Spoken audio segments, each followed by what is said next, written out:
Hello everybody, and welcome back to another ED Theory video. I apologize for the lack of content recently. I was studying for finals, but now that they're over, I'll have more time to create content over the summer. Before I go on with this video, I would like to remind you that this video will contain spoilers from the ED Valley series. So, if you haven't listened to all of the ED Valley stories yet, then I highly suggest you go listen to those now. I will leave a link to Hedgehog's channel in the description below for your convenience. Now, on to the theory. Today's video is going to be about St. Adelaide's Academy. There are many theories that I have about the school, its students, and the director. In the ED Valley series, St. Adelaide started off as an asylum, known in the series as the Institution. This asylum was shut down in the 1950s and was taken over by the government for an undisclosed experiment. This experiment is known as Project Paragon, and it is seemingly under the supervision of what we can only describe as some voice on an intercom.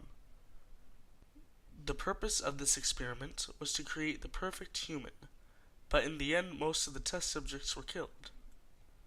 Shortly after this, in the story The Products of Stardust, we see Buttercup, the first Paragon. This story takes place in 1959, which is not long after the old insane asylum was shut down. Once the new school is opened up, it seems to be run by yet another voice on the intercom. This is important to my theory because I think that the director and the intercom voice that we hear during the experiments are the same person. In the story, in which a mysterious force is given a name, we see the director claim that she is treated like a young child due to her appearance.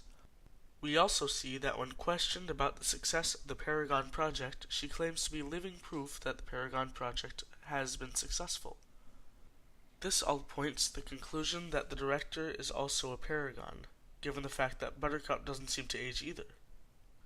In the story, she seems to have a voice in her head telling her to be patient, which also leads me to believe that she has schizophrenia. Additionally, the students that reside in the school all seem to have some sort of mental disorder. For example, Sonia seems to have delirium, and Gil has second-year middle school syndrome, also known as Chunibiu. Forgive me for butchering that up. This makes it seem like a person has to have a mental disorder in order to become a Paragon in the first place. And that's why the project had originally started within an asylum. This might indicate that only a child can become a Paragon, which would make sense seeing that when the institution was reopened it became a school and not just a mental asylum. The director seems to take great satisfaction in torturing Doug Bailey by what I can only assume to be electroconvulsive therapy, which is rarely used to treat schizophrenia. She also seems to value Doug.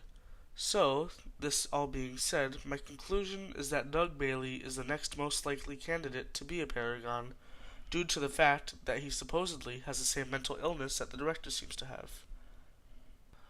And that's going to be all for the theory video today. Anyways, thank you for tuning in. And be sure to leave your thoughts on this theory, and also be sure to tell me any theories that you have down in the comments below. Thank you.